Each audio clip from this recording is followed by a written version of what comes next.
दोस्तों, gold test में इस वक्त मुकाबला उस मोड़ पर पहुंच चुका है जहां एक तरफ टीम इंडिया जीत से सिर्फ कुछ कदम दूर दिखाई दे रही है, तो दूसरी तरफ श्रीलंका के सामने ऐसा पहाड़ खड़ा है जिसे पार करना किसी चमत्कार से कम नहीं होगा। लेकिन कहानी सिर्फ स्कोरबोर्ड की नहीं है, कहानी है देवदत्त पडिक्कल की 167 रन की, ऐतिहासिक पारी की, मैनव सुथार की शानदार गेंदबाजी की, रविंद्र जडेजा के अनुभव की, और अब श्रीलंका की दूसरी पारी में कप्तान धनंजय डी सिल्वा और सोनल दिनुशा की लड़ाई की। भारत ने पहली पारी में 462 रन का विशाल स्कोर खड़ा किया। जवाब में श्रीलंका की टीम 284 रन पर ऑल आउट हो गई और भारत को पहली पारी में 178 रन की बढ़त मिली। इसके बाद टीम इंडिया ने दूसरी पारी में तेजी से रन बनाने की कोशिश की और 193 रन पर ऑल आउट होकर श्रीलंका के सामने 372 रन का लक्ष्य रख दिया। और अब सबसे बड़ा सवाल है, क्या श्रीलंका 372 रन का पीछा कर पाएगा? दोस्तों, पहले भारत की बल्लेबाजी की बात करते हैं, क्योंकि इस मैच की सबसे बड़ी कहानी अगर किसी एक खिलाड़ी की रही है तो वो है देवदत्त पडिक्कल। देवदत्त पडिक्कल ने पहली पारी में 230 गेंदों का सामना करते हुए 167 रन ठोक दिए। उनकी पारी में 15 चौके और एक छक्का आया। सबसे खास बात यह कि यह उनके टेस्ट करियर का पहला शतक था और उन्होंने जिस अंदाज में बल्लेबाजी की, उसने भारतीय टीम के लिए नंबर 3 की पोजीशन पर एक मजबूत विकल्प जरूर तैयार कर दिया है। सोचिए, गॉल जैसी परिस्थितियों में जहां गेंद बाद में स्पिन होने लगती है, जहां श्रीलंका के गेंदबाज लगातार बल्लेबाजों की परीक्षा ले रहे थे, वहां पडिक्कल ने सिर्फ डिफेंस नहीं किया बल्कि मौका मिलते ही गेंद को बाउंड्री के बाहर भी भेजा। उनके साथ केएल राहुल ने भी शानदार योगदान दिया। राहुल ने 175 गेंदों में 82 रन बनाए। उनके बल्ले से 10 चौके और एक छक्का निकला। राहुल की पारी बहुत महत्वपूर्ण थी क्योंकि उन्होंने एक छोर को संभाल कर रखा और पडिक्कल को खुलकर खेलने का मौका दिया। यानी भारत की पहली पारी की नींव बिल्कुल मजबूत थी। एक तरफ राहुल का अनुभव और दूसरी तरफ पडिक्कल का आत्मविश्वास। इसके बाद भारतीय टीम 462 तक पहुंची और श्रीलंका के सामने साफ संदेश था कि अगर मैच में बने रहना है तो बड़ी बल्लेबाजी करनी होगी। लेकिन श्रीलंका की पहली पारी में शुरुआत बिल्कुल वैसी नहीं रही जैसी उन्हें उम्मीद थी। भारतीय गेंदबाजों ने शुरुआत से ही दबाव बनाया और श्रीलंका के बल्लेबाज एक के बाद एक मुश्किल में नजर आए। हालांकि इसके बाद सोनल दिनुशा ने शानदार संघर्ष किया और अपना शतक पूरा किया। उनके साथ श्रीलंका के निचले क्रम और मिडिल ऑर्डर ने भी भारत को थोड़ी परेशानी में डाला। श्रीलंका 284 रन तक पहुंचा, लेकिन भारतीय टीम को 178 रन की बढ़त मिल चुकी थी। यहां भारत के स्पिन गेंदबाजों की तारीफ करनी होगी। मैनव सुथार ने शानदार गेंदबाजी की और 3 विकेट लेकर श्रीलंका के बल्लेबाजों पर लगातार दबाव बनाए रखा। वहीं रविंद्र जडेजा ने भी 3 विकेट हासिल किए, यानी दोनों ने मिलकर श्रीलंका की पारी को समेटने में बहुत बड़ी भूमिका निभाई। मुताबिक श्रीलंका की पहली पारी 284 पर समाप्त हुई और भारत को 178 रन की बढ़त मिली। और दोस्तों, यहां से मैच पूरी तरह भारत की पकड़ में आता हुआ दिखाई देने लगा। लेकिन टेस्ट क्रिकेट में कभी भी कुछ भी खत्म नहीं होता। भारत ने दूसरी पारी में बल्लेबाजी शुरू की और इस बार रणनीति साफ थी, जितनी जल्दी हो सके रन बनाओ और श्रीलंका के सामने ऐसा लक्ष्य रखो जिसे हासिल करना लगभग असंभव हो जाए। लेकिन दूसरी पारी में भारतीय बल्लेबाज पहली पारी जैसी बड़ी साझेदारियां नहीं बना पाए। यशस्वी जायसवाल इस पारी में खाता नहीं खोल पाए। केएल राहुल ने 47 गेंदों में 35 रन बनाए। देवदत्त पडिक्कल ने 75 गेंदों में 44 रन का योगदान दिया। कप्तान शुभमन गिल सिर्फ 8 रन बनाकर आउट हो गए। और फिर आया ऋषभ पंत का नंबर। पंत ने सिर्फ 69 गेंदों में 66 रन ठोक दिए, 8 चौके और 2 छक्के। यानी जिस तरह की तेज पारी भारत को चाहिए थी, पंत ने वही काम किया।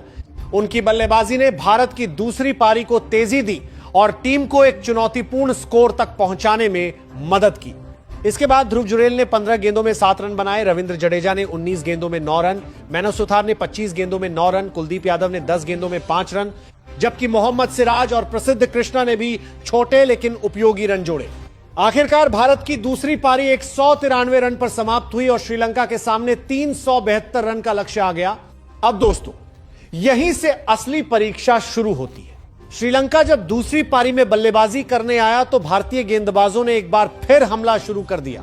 निशान मधुष्का सिर्फ 6 रन बनाकर मोहम्मद सिराज का शिकार बने।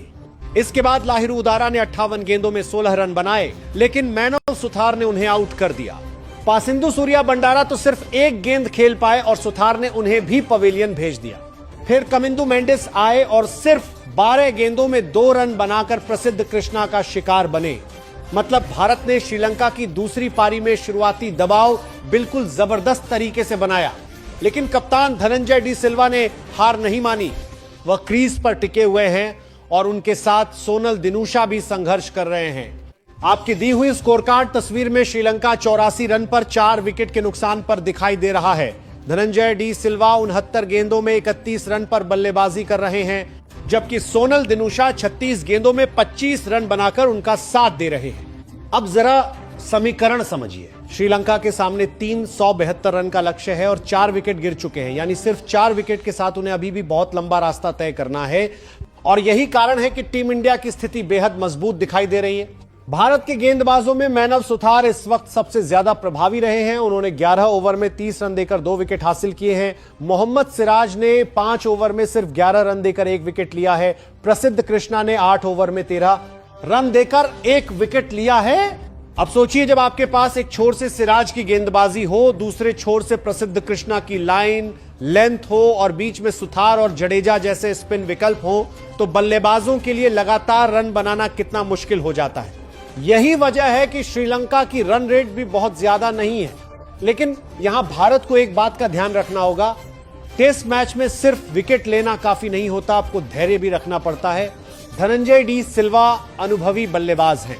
अगर वह एक लंबी साझेदारी बनाने में सफल हो जाते हैं और दिनूशा भी उनका साथ देते हैं, तो श्रीलंका कुछ समय के लिए भारत को परेशान जरूर कर सकता है। लेकिन 372 रन का लक्ष्य इतना बड़ा है कि सिर्फ एक साझेदारी से मैच नहीं बदलेगा। श्रीलंका को लगातार बड़ी साझेदारियां करनी होंगी और यही भारत का सबसे बड़ा फायदा है। भारत के पास लक्ष्य बचाने के लिए सिर्फ विकेट लेने वाले गेंदबाज नहीं हैं, बल्कि ऐसे गेंदबाज हैं जो लंबे स्पेल डालकर दबाव बना सकते हैं।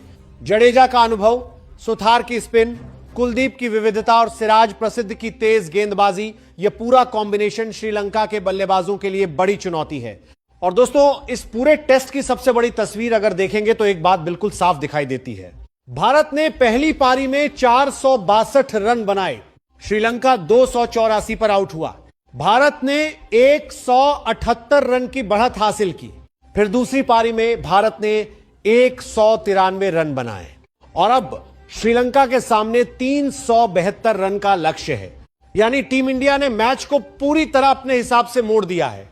देवदत्त पडिक्कल की 167 रन की शानदार पारी ने भारत को शुरुआत में मजबूती दी। गेंदबाजों ने श्रीलंका को 284 पर रोक दिया और अब दूसरी पारी में भी भारत ने इतना बड़ा लक्ष्य दे दिया है कि श्रीलंका पर लगातार दबाव बना हुआ है। लेकिन क्रिकेट में आखिरी विकेट गिरने तक कहानी खत्म नहीं होती और इसलिए इस मैच में अगला बड़ा मोड़ होगा, धनंजय डी सिल्वा और सोनल दिनूशा की साझेदारी टूटती है या नहीं। अगर भारत ये साझेदारी जल्दी तोड़ देता है तो श्रीलंका की मुश्किलें बहुत ज्यादा बढ़ जाएंगी। लेकिन अगर ये दोनों लंबे समय तक टिक गए तो श्रीलंका के लिए कम से कम मैच को खींचने का रास्ता खुल सकता है। तो दोस्तों, गॉल टेस्ट में टीम इंडिया फिलहाल बेहद मजबूत स्थिति में है और जीत की तरफ लगातार कदम बढ़ा रही है। देवदत्त पडिक्कल की सेंचुरी, केएल राहुल की शानदार पारी, मैनव सुथार और रविंद्र जडेजा की स्पिन का जादू और अब 372 रन का विशाल लक्ष्य, भारत ने इस टेस्ट में हर मोर्चे पर श्रीलंका पर दबाव बनाया है। लेकिन सवाल अब भी वही है, क्या श्रीलंका के बल्लेबाज इस पहाड़ जैसे लक्ष्य के सामने आखिरी तक टिक पाएंगे या टीम इंडिया के गेंदबाज गोल में एक और बड़ा कारनामा कर देंगे? आपको क्या लगता है, भारत यह टेस्ट कितने विकेट से या कितने रन से जीतेगा? अपनी राय कमेंट में जरूर बताइए, क्योंकि मैच का अगला हर विकेट इस मुकाबले की तस्वीर पूरी तरह बदल सकता है।